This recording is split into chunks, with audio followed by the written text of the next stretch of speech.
Mesdames et messieurs, bonsoir. Merci d'avoir choisi RTI1 à la une de cette édition. Le président de la République, Alassane Ouattara, inaugure le nouveau siège du groupe Orange Côte d'Ivoire. Ce siège est baptisé Orange Village. Ce joyau de forme circulaire avec une vue panoramique sur la lagune peut accueillir 900 travailleurs. Les responsables ont dévoilé l'ambition du groupe pour la Côte d'Ivoire. Le prix spécial panafricain ICS 2022 du meilleur maire de Côte d'Ivoire a été décerné à Sita Ouattara Keïta, maire de la commune de Gbéléban, pour ses actions de développement. La première dame, Dominique Ouattara, et plusieurs membres du gouvernement ont pris part à la cérémonie de distinction. Dans le dossier VDC, on fait une lucarne sur cette belle trouvaille des enseignants-chercheurs. Il s'agit d'une application dite intelligente dénommée Nourou pour lutter contre les maladies du manioc. L'application en phase d'expérimentation est perçue comme une révolution agricole. Enfin, en sport football, la CAN se poursuit. Il y a eu 4 rencontres ce vendredi. Nous ferons le point des matchs Sénégal, Guinée, Malawi, Zimbabwe pour le groupe B, Maroc, Comores, Gabon, Ghana pour le groupe C. Soyez les bienvenus sur RTI1. Le président de la République, Alassane Ouattara, a inauguré aujourd'hui le nouveau siège de Orange Côte d'Ivoire. Le siège est baptisé Orange Village. Ce joyau de forme circulaire avec une vue panoramique sur la lagune est situé à la Riviera Golf à Cocody peut accueillir jusqu'à 900 travailleurs de l'entreprise. Les responsables ont dévoilé l'ambition du groupe pour notre pays. Le reportage de Jérôme Kofi Aboulin. Vendredi 14 janvier 2022. Il est 10h quand le président de la République, Alassane Ouattara, arrive à Orange Village, à la Riviera Golf. Le chef de l'État y est invité pour présider la cérémonie d'inauguration du nouveau siège du groupe Orange à Abidjan. Aux côtés du président Alassane Ouattara, plusieurs membres du gouvernement, dont le Premier ministre Jérôme Patrick Achi. En saluant cette présence comme un grand honneur, le président directeur général du groupe Orange indique que ce nouveau siège constitue le symbole de l'engagement de son groupe à contribuer au développement de la Côte d'Ivoire. Pour moi, ce bâtiment, si beau, si spectaculaire qu'il soit, c'est d'abord un outil au service du groupe, un outil au service de ses salariés, un outil au service de ses clients. Cette valeur cardinale pour nous, c'est celle de l'engagement. On aime beaucoup dire qu'Orange est une entreprise engagée dans ce qu'elle fait, bien entendu, mais au-delà, engagée parce que lucide, consciente des responsabilités qui sont les siennes dans le monde qui est le nôtre. Pour sa part, le ministre de l'économie numérique s'est dit fier de ce joyau architectural qui, pour lui, cadre avec la vision du président Alassane Ouattara dans ce domaine très porteur. Je me réjouis de noter que les options de développement stratégique prises par le groupe Orange sont en droite ligne avec les priorités du gouvernement de Côte d'Ivoire, qui a adopté en décembre 2021 une stratégie nationale du numérique globale et inclusive sur la période 2022-2025, une stratégie de la cybersécurité, une stratégie de l'innovation, ainsi que la feuille de route pour la mise en œuvre de la 5G à horizon 2023. À travers cette stratégie, votre vision, Excellence, Monsieur le Président de la République, nous l'avons bien perçue. C'est de créer un environnement visant à encourager les investissements dans le secteur des technologies, de l'information et de la communication. Autre temps fort, la coupure symbolique du ruban et le dévoilement de la plaque inaugurale. Il s'en est suivi une visite guidée qui a permis au président de la République de découvrir entièrement le siège. Visite à l'issue de laquelle le chef de l'État a eu droit à un spectacle des plus inédits. Tout cela sans oublier la distinction de plusieurs responsables du groupe Orange. Outre le président directeur général Stéphane Richard, qui a été fait commandeur de l'Ordre national de Côte d'Ivoire, les autres ont été distingués respectivement officiers de l'Ordre national de Côte d'Ivoire et commandeur de l'Ordre du mérite ivoirien. Et après la cérémonie d'inauguration de ce nouveau siège du groupe Orange, appelé encore Orange Village, le chef de l'État Alassane Ouattara a reçu le président directeur général du groupe Orange, Stéphane Richard. Ils ont échangé à la résidence du président de la République à la Riviera Golf à Cocody. On retrouve Jérôme Kofi Abolin. Stéphane Richard, reçu par le président de la République Alassane Ouattara peu après l'inauguration du nouveau siège du groupe Orange à Abidjan. La rencontre entre le président directeur général du groupe Orange et le chef de l'État ivoirien s'est déroulée au domicile du président Alassane Ouattara, 6 à la Riviera Golf. Les échanges ont notamment porté sur le groupe et son engagement à contribuer au développement de la Côte d'Ivoire. Nous avons évoqué à la fois les dossiers du secteur, notamment l'amélioration de la couverture du pays sur les réseaux mobiles, sur le déploiement de la fibre. On a parlé plus généralement des moyens, des idées, des priorités en ce qui concerne la digitalisation du pays et la façon dont la technologie peut aussi apporter des solutions pour l'emploi, et notamment pour l'emploi des jeunes. On a parlé des questions de sécurité aussi dans la zone, puisque vous savez, nous sommes présents dans beaucoup d'autres pays de la sous-région, et donc j'étais intéressé d'entendre l'analyse du président Ouattara sur ce qui se passe aujourd'hui dans la sous-région. On a parlé des projets aussi du pays qui nous concernent. Voilà, donc c'était une discussion, je dirais, à caractère un peu général, mais j'ai eu l'occasion de redire au président de la République qu'Orange était très engagé dans ce pays, souhaitait participer à tous les projets importants du pays en apportant ses compétences, ses investissements, ses technologies, qu'on était un partenaire de long terme. Pour Stéphane Richard, vu que sa fonction à la tête du groupe Orange s'achève dans les prochains jours, il est tout à fait opportun qu'il vienne faire ses adieux au président de la République et lui dire merci pour sa disponibilité durant son mandat.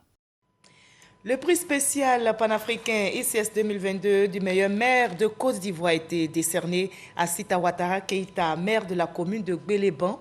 La première dame Dominique Ouattara et plusieurs membres du gouvernement étaient à cette cérémonie de distinction qui s'est déroulée hier dans la commune du Plateau. La maire Sita Ouattara Keïta a été distinguée pour ses actions de développement engagées dans la ville de Gbéléban.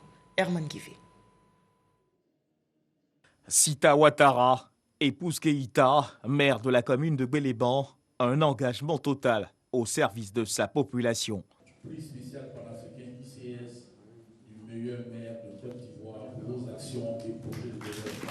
En faveur de Ouattara de Gbéléban,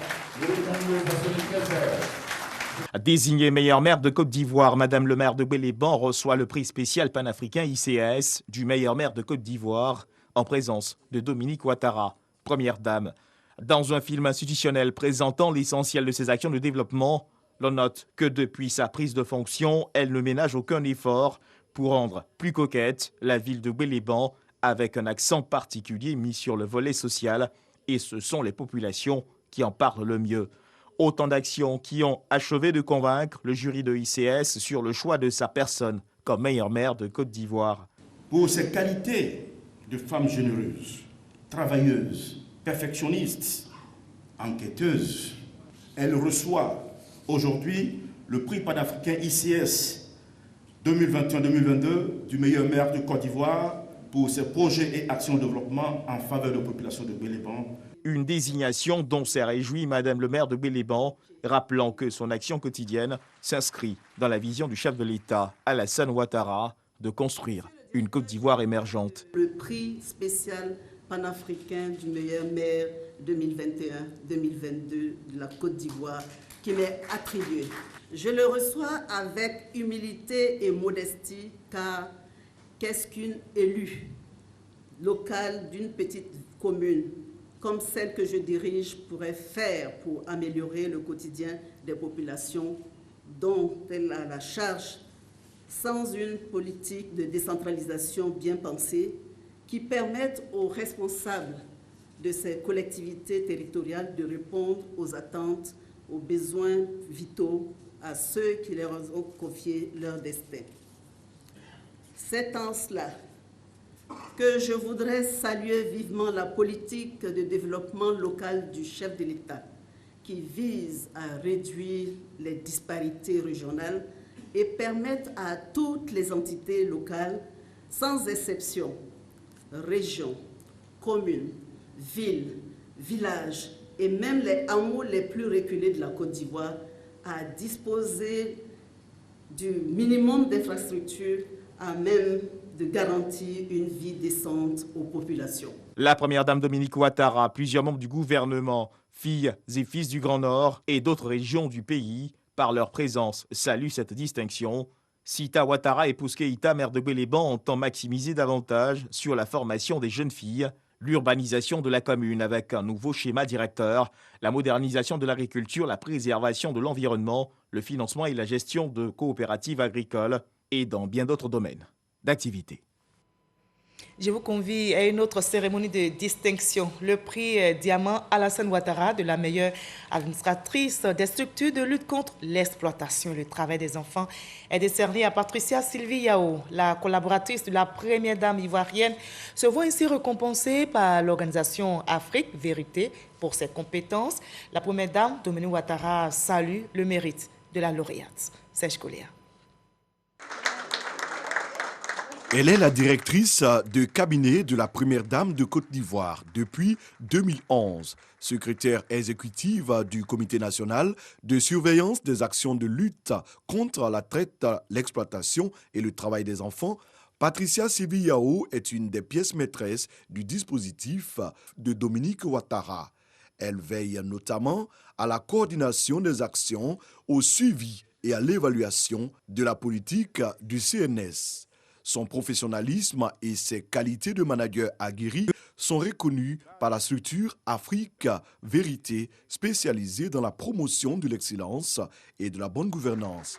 L'organisation, dirigée par Lat Akbar Fournier, lui a décerné le prix Diamant Alassane Ouattara de la meilleure administratrice de structure de lutte contre l'exploitation et le travail des enfants dans la zone UEMOA. Madame la Première Dame, la bonne gouvernance que vous avez su inculquer, ainsi que toutes les orientations que vous avez données, ont permis à votre proche collaboratrice d'amplifier votre message et accentuer les campagnes de sensibilisation dans tous les territoires à travers les visites de terrain effectuées. Patricia Sylvie Yao dédie sa distinction à la première dame de Côte d'Ivoire, inspiratrice de tous les programmes exécutés avec succès. Grâce à son engagement et à sa détermination, la question de la lutte contre le travail des enfants est aujourd'hui un sujet bien connu des populations et en particulier de nos parents paysans producteurs de cacao. Tous ces résultats sont le fruit du leadership remarquable et des hautes qualités managériales de Madame la Première Dame, présidente du CNS. En effet, Madame la Première Dame nous laisse la latitude de mener ces différentes actions en veillant à la bonne exécution des projets de tous les acteurs et partenaires. C'est donc à juste titre que je lui dédie la distinction de ce jour. La présidente du CNS a félicité une collaboratrice d'une efficacité remarquable. Leur chemin, a-t-elle ajouté, se sont croisés il y a 11 ans à Beauville. Patricia Sylvie Yao était alors sous-préfet de la localité. Toujours dans la discrétion et fort de ses connaissances et de ses qualités humaines, Madame Patricia Yao est une collaboratrice exceptionnelle. Elle a su fédérer toute l'équipe du cabinet pour atteindre les objectifs que je leur ai assignés et je suis particulièrement fière de l'avoir comme collaboratrice. La première dame de Côte d'Ivoire a salué le choix de la structure Afrique Vérité. Elle a également remercié toutes ses équipes. On mise aussi sur l'excellence au ministère de l'Enseignement supérieur et de la Recherche scientifique. Adama Diawara dévoile ses ambitions pour 2022. Il a en vue de bonnes perspectives pour le monde universitaire avec d'importants projets et l'ouverture de nouvelles universités. Qui veut aller loin, ménage sa monture, ne dit-on pas. Eh bien, face à la presse hier, il a fait l'état des lieux de son département, évoqué les chantiers réalisés l'année dernière. On retrouve Serge Coléa. Il y a la scolarité centrale qui est en construction, il y a la bibliothèque centrale qui est en construction. Ouverture de l'université de San Pedro, inauguration de la cité et du restaurant de l'université Peleforogbon Koulibaly de Korogo, recrutement de 610 assistants-chefs des cliniques et attachés de recherche.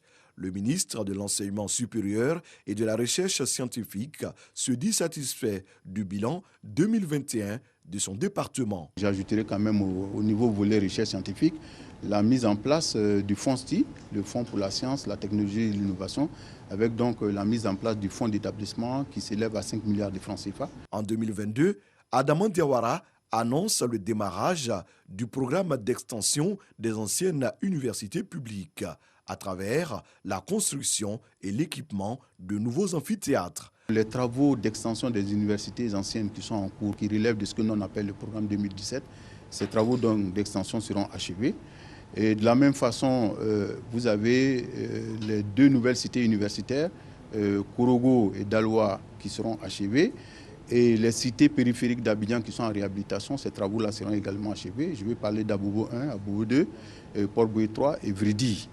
Et vous avez également deux restaurants universitaires qui sont actuellement en construction, dont les constructions seront achevées à Cocody et à Abobo Adjamé. Donc vous voyez qu'il y a beaucoup d'infrastructures qui seront inaugurées en 2022. En 2022, l'université de San Pedro sera inaugurée officiellement par le chef de l'État, le président Alassane Ouattara. Cette année, le ministère de l'Enseignement supérieur et de la Recherche scientifique prévoit 660 postes de recrutement. La réforme du BTS rentre en ligne de compte avec la suppression de certaines filières improductives. Ils sont 327 cadres et responsables d'entreprises formés en management, gestion des ressources humaines, comptabilité et dans plusieurs autres domaines. À la Chambre de commerce et d'industrie, ils ont reçu leur parchemin. Une convention a même été signée à cette même occasion entre la Chambre de commerce et d'industrie de notre pays et un cabinet de formation en vue de renforcer les capacités d'autres cadres et patrons de PME. Jean-Luc Bambou. Ils sont cadres ou chefs d'entreprise. Au nombre de 327, ils sont issus des derniers QV 2020 et 2021 de formation de la Chambre de commerce et d'industrie de Côte d'Ivoire. Au terme de plusieurs mois de formation entre Abidjan et Yamoussoukro, ils reçoivent les parchemins qui attestent le renforcement de leurs capacités dans des domaines divers comme le management, la gestion des ressources humaines, la comptabilité ou la fiscalité. La Chambre de commerce et d'industrie de Côte d'Ivoire, en accompagnant de cette façon les entreprises ivoiriennes, exerce sa double mission de formation et d'appui aux opérateurs économiques de notre pays. Une formation qui vient renforcer la volonté de la Chambre de commerce de se positionner comme leader de la formation des cadres et dirigeants d'entreprise. La mandature entamée depuis 2016 a renforcé l'ambition de la Chambre de commerce et d'industrie Côte d'Ivoire à être un pôle d'excellence tant au niveau de la formation initiale que de la formation des dirigeants, chefs d'entreprise et leurs collaborateurs. On renforce les compétences et c'est important. On a besoin, en tout cas en Côte d'Ivoire, des gens qui ont des fondamentaux de plus en plus élevés. Parce que c'est ça qui permettra en tout cas à la Côte d'Ivoire d'aller vraiment vers l'émergence et d'être vraiment un pays phare pour l'Afrique de l'Ouest. La Chambre de commerce et d'industrie a signé à cette même occasion une convention avec le cabinet qui a assuré la formation de ces 327 cadres en vue de poursuivre le renforcement des capacités de dirigeants de PME et leurs collaborateurs. Les chercheurs qui cherchent et qui trouvent, on en trouve en Côte d'Ivoire, une application dite intelligente est actuellement en phase d'expérimentation dans des départements pour venir à bout des maladies du manioc, tubercule, bien consommé dans notre pays. Selon les enseignants-chercheurs, cette application est efficace à 95% pour lutter contre les maladies virales du manioc. Nourou, c'est bien le nom de cette application intelligente et elle est perçue aujourd'hui comme une révolution agricole. Des cultivateurs de manioc et productrices d'atiéké y placent beaucoup d'espoir en cette application. Illustration dans le dossier VDC, signé ce soir, Walter Madou Ouattara.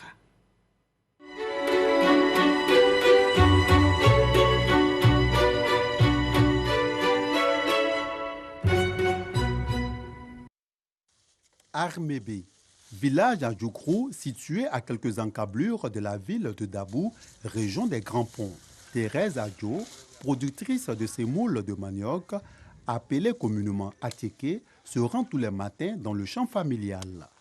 Souvent aidée par son beau-fils, Antonio Marius, elle procède à la récolte du précieux tubercule. La moisson semble maigre malgré les efforts consentis. Du labour à l'entretien du champ, en passant par le piquetage des boutures, c'est au moins 12 mois de temps mis.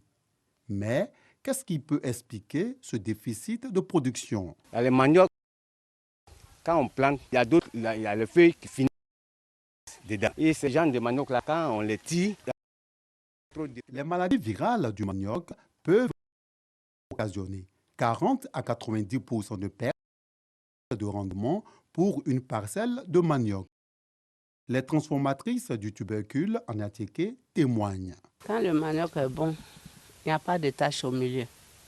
Par contre, il peut y avoir des plaies dans ce qui n'est pas sain. Ça nous fait perdre. Parce qu'il faut enlever ce qui n'est pas bon, les taches et les plaies. Aujourd'hui, notre souhait est qu'on arrive à éradiquer cette maladie de manioc-là. Selon le Fonds compétitif pour l'innovation agricole durable, FCIAD, le manioc est un aliment de base pour près de 800 millions de personnes dans le monde, dont 500 millions d'Africains. Pourtant, avec 6,2 tonnes à l'hectare, l'Afrique produit moins de tonnes à l'hectare de cette spéculation agricole que l'Asie, qui a un rendement de 21,5 tonnes à l'hectare. La situation interpelle les chercheurs ivoiriens. Une application intelligente pour le diagnostic et la surveillance participative des maladies du manioc en Côte d'Ivoire a vu le jour. Nous allons taper sur le menu manioc ici. Et l'application va entrer dans un dialogue vocal avec l'utilisateur. Salut, je suis Nourou. Je vais vous aider à examiner votre plan de manioc. S'il vous plaît, appuyez le bouton procéder en bleu pour analyser l'état sanitaire de vos plants de manioc ou appuyez le bouton jaune pour prospecter votre champ. L'application va me faire la synthèse de l'état sanitaire de cette plante. S'il vous plaît, montrez-moi la troisième feuille qui n'a pas l'air saine à partir du bas de la plante. Appuyez sur démarrer lorsque l'image de la feuille est mise au point. Prenez une photo de votre champ s'il vous plaît. Après avoir examiné 6 feuilles, je pense que votre plante est infectée par la maladie de la mosaïque du manioc CMD. Lorsque vous avez une telle conclusion qui vous dit que votre champ est infecté par la maladie de la mosaïque virale, on vous demande simplement de laisser ces pieds de manioc arriver à leur terme, faire la récolte, et puis ces pieds qui sont infectés par la maladie de la mosaïque virale, de ne plus utiliser les boutures qui vont le lever de ces pieds-là pour faire un nouveau champ. Il vous faudra utiliser des boutures d'une plante saine pour pouvoir mettre en place votre nouveau champ. Et ces boutures déjà infectées, on vous demande d'aller faire l'incinération. Le projet dénommé WAVE, une plateforme scientifique et technique dont l'objectif est d'augmenter la production alimentaire en Afrique, du centre et de l'ouest de manière durable, en développant des méthodes de contrôle et de gestion efficace des maladies des plantes. Il prévient aussi l'incursion de maladies exotiques de plantes dans de nouvelles zones. L'application fonctionne correctement selon les producteurs de manioc. Si on avait su tôt que ces maladies pouvaient être diagnostiquées et éradiquées, la production du manioc serait très bonne et très avantageuse pour les populations. Et nous espérons qu'avec cette application, nous allons à l'avenir avoir de bonnes productions. J'ai utilisé l'application moi-même dans mon champ, ça marche très bien. Après une phase d'expérimentation du projet de lutte contre la maladie de la mosaïque africaine de manioc dans les départements de Dabou, Jacquesville, Yamoussoukro et Boaké, la restitution des résultats est faite à Dabou. Le projet Nourou, qui est un projet FCIAD, ça tourne autour de 95 millions. Le projet a commencé depuis janvier 2020. Aujourd'hui, nous avons une application qui est, disons, à 95% fiable, que les paysans peuvent utiliser en plantation pour détecter la maladie. Avec la plateforme, on se rend compte qu'aujourd'hui, nous avons formé 619 à la première formation. Après, 3 mois après, nous avons renforcé la capacité de 331 personnes encore. Aujourd'hui, quand nous allons sur la plateforme, nous voyons qu'il y a 1200 personnes qui utilisent l'application. Vous pouvez voir ça sur la plateforme qu'on appelle Plant Village. Ce projet a permis la formation et la diffusion de l'utilisation d'une application intelligente basée dans un téléphone portable de type smartphone. Voilà, et c'était Nouro, l'application intelligente qui a été trouvée pour lutter contre les maladies du manioc. C'est une véritable révolution agricole et le dossier vu d'ici a été réalisé pour vous par Walter Amadou Ouattara. C'est la clé de l'autonomisation des femmes et elle peut bien inspirer bien d'autres. Il s'agit de la riziculture très bien pratiquée par les femmes des villages de la sous-préfecture de Diabo, c'est dans la région de Gbeke, et ces femmes s'y adonnent à cœur joie en vue de se prendre en charge. Mais ces femmes ont une préoccupation. Elles demandent la mécanisation, l'aménagement des bas-fonds et la transformation du riz produit. Soro Corona. Périmètre rizicole de Diabo, région de Gbeke. Une dizaine de femmes en pleine récolte de riz. Depuis 2 ans, ces femmes rurales se sont lancées dans la riziculture pour assurer leur autonomisation. Considérée comme une activité agricole réservée aux hommes, vu sa pénibilité, la riziculture n'a pas de secret pour ces agricultrices. Depuis 2 ans, nous nous sommes lancés dans la riziculture. C'est vrai que c'est dur, mais on trouve notre compte. Les revenus de la vente de notre production nous permettent d'aider nos maris pour scolariser nos enfants. Dans cette quête de leur autonomisation, ces femmes sont confrontées à des difficultés. Le labour, la semis, la récolte et le vannage, tout se fait de façon artisanale. Le travail est très pénible. On fait tout à la main. La pénibilité du travail nous décourage un peu. S'il y a des machines, on pourra faire de grandes productions et avoir des moyens pour nous prendre en charge. On va aussi aider le pays à importer moins de riz. Contribuer à l'autosuffisance en riz pour le pays reste un défi que ces femmes entendent relever par la culture intensive du riz. Ces femmes sont accompagnées dans leur entreprise par l'association Ma Belle Commune de Diabo. Elle nous a envoyé des produits pour tuer les herbes. Et puis encore, elle a envoyé d'autres pour mettre sur le riz. Nous avons apporté des semences et des intrants pour faciliter déjà durant la saison des pluies les semences et nous les accompagnons jusqu'à la commercialisation. À côté des bas-fonds non aménagés, un barrage offre la pratique du riz irrigué pour ces femmes. Là aussi, des difficultés sont à noter. Le riz, en fait, ça pousse, mais il n'y a pas l'eau. 80% de ce riz est produit dans les bas-fonds. Ce barrage a été construit en 1987. Le potentiel est énorme. Malheureusement, les terres que doivent irriguer cette eau du barrage ne sont pas exploitées au maximum à cause du manque de moyens financiers, mais aussi de moyens matériels. Pour la transformation et la commercialisation de leur production, ces productrices peuvent se frotter les mains. Pour blanchir la production, on n'a pas de problème. La vente se fait facilement avec l'aide de l'usine des femmes de Côte d'Ivoire. C'est nous qui n'arrivons pas à produire beaucoup. Aménagement des bas-fonds, mécanisation et appui technique. Si ces obstacles étaient levés, ces femmes, tout en se réalisant, pourront accompagner le pays à couvrir ses besoins en riz. Espérons donc que leur appel sera entendu et on reste mobilisés, soudés surtout pour vaincre la pandémie de Covid-19. Voyons les chiffres du jour dans notre pays.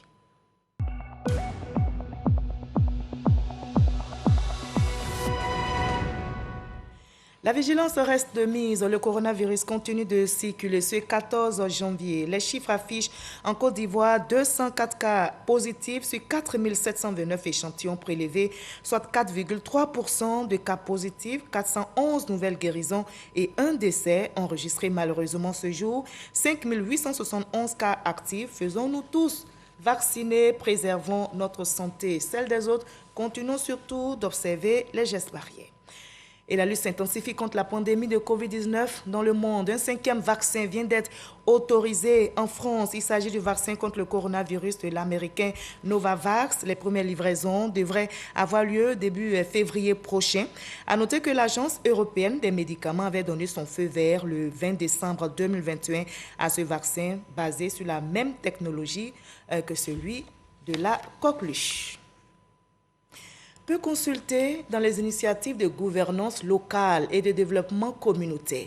Les personnes handicapées ont pourtant leur mot à dire dans les prises de décision. C'est bien l'avis de la coordination des associations de personnes handicapées de Côte d'Ivoire. Et bien pour changer les choses, ces associations ont initié une formation en faveur des hommes de médias. Il s'agit de renforcer leur capacité pour sensibiliser le public en vue d'une meilleure participation des personnes handicapées à la gouvernance locale. Franck Kouadio nous explique tout cela. 28,6% de personnes handicapées ont difficilement accès aux bâtiments administratifs, 25% aux structures de loisirs et 34,5% aux banques ou distributeurs de billets. Quelques données présentées aux journalistes par la coordination des associations de personnes handicapées du Côte d'Ivoire. L'association outille ces hommes de médias à mieux décrypter la participation des personnes handicapées à la gouvernance locale. De nombreux projets sont mis en œuvre sans toutefois tenir compte de la spécificité de leurs conditions. Donc il serait plus important de donner des informations à la presse pour qu'ils soient plus à l'aise à partager ces informations-là et informer la population pour que tout le monde soit outillé sur la question du handicap. Pour éviter que les gens considèrent la question du handicap sur l'angle de la pitié ou de la charité, mais sous un angle de droits de l'homme et de gouvernance. Des rudiments juridiques et réglementaires, l'état des lieux du handicap en Côte d'Ivoire. Des textes existent certes, mais la question de leur application devrait, selon la CAFSI, interpeller. La Convention des Nations Unies relative aux droits des personnes handicapées.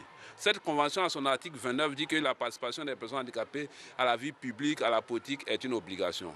Cette convention, qui est aujourd'hui l'instrument, le premier instrument qui prend en compte tous les aspects de la question de handicap, n'est pas encore appliqué en Côte d'Ivoire. Et au-delà de ça, on a la loi d'orientation de 98 en faveur de la promotion des personnes handicapées.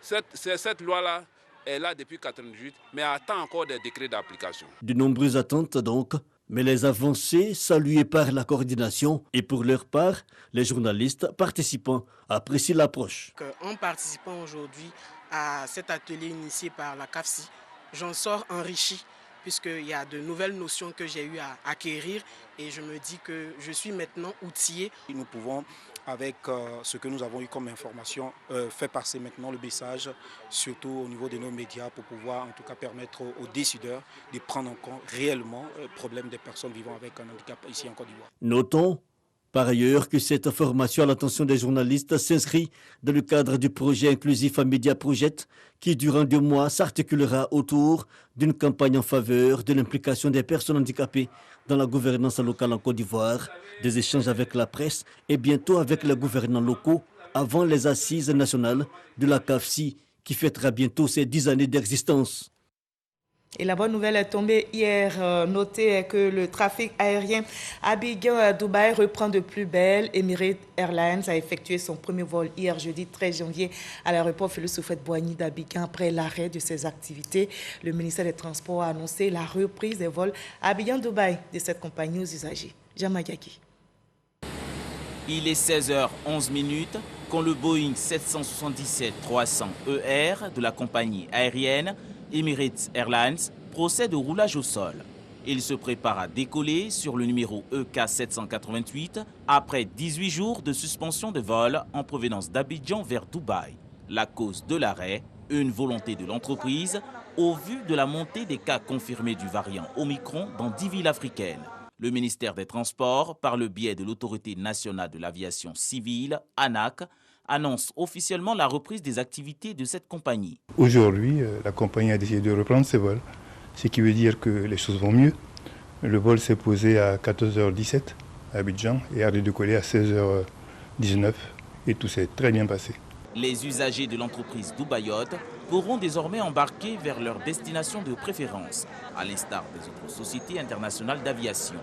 Le gouvernement, quant à lui, maintient sa politique de renforcement de contrôle à l'aéroport international Félix Houphouët-Boigny d'Abidjan. Objectif, protéger les populations de cette pandémie de la Covid-19 et parer à toute éventualité. La situation au Mali capte l'attention de la communauté internationale. Les institutions SO-régionales, vous le savez, durcissent le ton pour sanctionner l'intention de la junte de se maintenir au pouvoir. Le cercle libéral vient justement de réagir sur cette situation et il se tient mobilisé afin de contribuer à toute initiative dont l'objectif serait de soutenir le peuple malien dans sa lutte pour restaurer la démocratie et l'état de droit. Je vous propose d'écouter la déclaration de ce cercle lue par Abou Sanoko. Le 9 janvier 2022, La conférence des chefs d'État et de gouvernement de la CEDEAO, réunie à l'occasion de sa 4e session extraordinaire à Accra, au Ghana, a délibéré sur le développement politique en République du Mali. La conférence a déclaré l'incapacité des autorités de la transition au Mali à organiser les élections présidentielles avant le 27 février 2022, contrairement à l'accord avec la CEDEAO le 15 septembre 2021 et à l'engagement pris dans la charte de la transition. Le manque évident et flagrant de volonté politique des autorités de la transition qui s'est traduit par l'absence de tout progrès tangible dans la préparation des élections.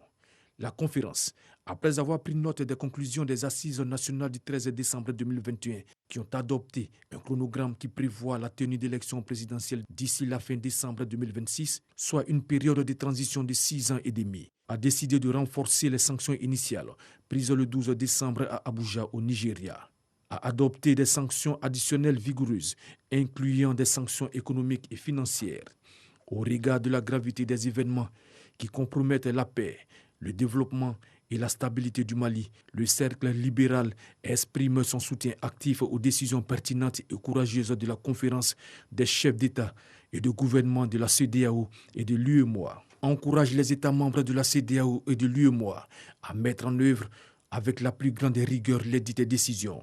Adresse ses chaleureuses félicitations, son soutien actif ainsi que sa gratitude à son Excellence M. Alassane Ouattara, président de la République de Côte d'Ivoire, pour son leadership éclairé, son sens du sacrifice et son engagement aux côtés des peuples de la sous-région, chaque fois que le destin de l'un d'eux s'est trouvé contrarié, en l'occurrence dans le cas du Mali.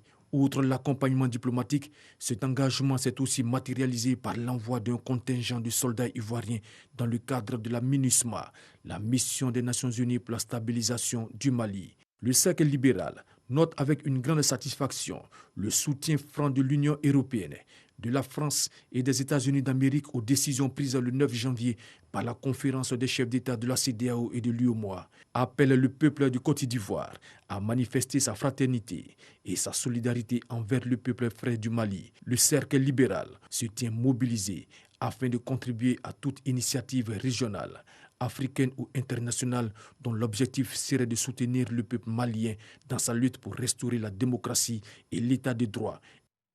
Et ajouter que ce vendredi, à l'appel de la junte au pouvoir, les Maliens ont manifesté à Bamako et dans les autres grandes villes du pays pour dire non aux sanctions de la CEDEAO. Dans son discours, le Premier ministre de Transition, Choguel Maïga, a évoqué la tenue d'un Conseil national de défense qui a validé le plan de riposte des autorités maliennes face aux sanctions, une stratégie de fermeté et de réciprocité face à la fermeture des frontières, mais aussi un appel au dialogue avec la CEDEAO. Allez, on passe maintenant à l'actualité sportive africaine et la CAN se poursuit. Le Sénégal et la Guinée, vainqueurs tous deux de leur premier match, se sont neutralisés 0-0 dans le groupe B. Lors de cette deuxième journée de la CAN, les deux équipes joueront leur qualification lors du dernier match. Arsène Kwasi, Patrick Dadi.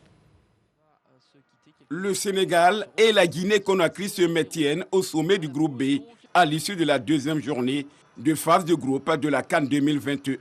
Et ce, peu importe l'issue de la confrontation entre les victimes respectives, le Zimbabwe et le Malawi, lors de la première journée. Comme, à l'image de la possession de balles, 50% de part et d'autre, les deux nations frontalières se partagent donc un point chacun au terme d'une rencontre plus ou moins équilibrée. Si le Sili national, rattrapé par le manque d'efficacité, a eu l'opportunité de prendre l'avantage en première période, le pays de la Teranga s'est lui aussi créé quelques occasions en seconde période.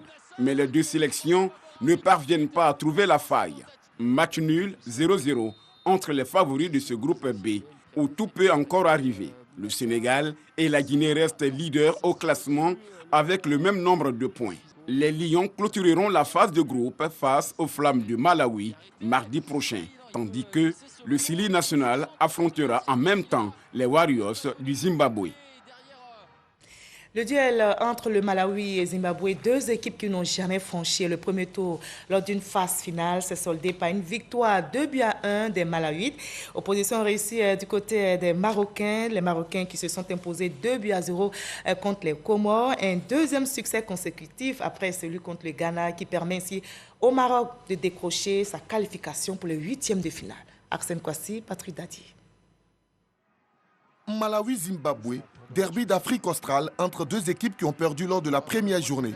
C'est donc avec le sentiment de rachat que les deux formations débutent la rencontre, mais ce sont plutôt les Zimbabwéens qui se montrent plus entreprenants. Une domination qui se confirme juste avant la pause grâce à Ismaël Wadi. La réaction des Malawites ne tarde pas. Gabadinho Mmango profite du centre de Francisco Madinga pour établir la parité. À égalité, les deux équipes se tiennent jusqu'à la mi-temps. La pause est salutaire pour le Malawi qui revient transfiguré. Impliqué dans tous les bons coups, Gabadinho Mmango permet aux Flammes du Malawi de reprendre l'avantage à la 58e minute. Un avantage que le Malawi préserve jalousement jusqu'à la fin de la rencontre. 2-1, score final. Le Malawi reste toujours en course pour la suite de la compétition. Dans le groupe C, le Maroc s'est imposé 2-0 devant les Comores et arrache son ticket pour les huitièmes de finale. Dernière rencontre de cette journée, Gabon-Ghana, et face aux Gabonais, les Black Stars du Ghana, après leur défaite 1-0 face au Maroc, font un nul, 1 but partout. Voilà, la fête du ballon rond se poursuit au Cameroun à l'affiche demain samedi 15 janvier. Pour le groupe D, vous aurez le Nigeria qui sera face au Soudan et toujours pour le groupe D, Guinée-Bissau, Égypte. Vous l'avez très bien compris, c'est la fin de ce journal réalisé par Awa Savardogo, supervisé par Hervé Blé. Merci à toute la régie, à Aurélia Droukoula et surtout à vous de continuer à nous suivre à travers le monde. Je vous retrouve demain 21h30 avec le même plaisir. N'oubliez pas, prenez soin de vous.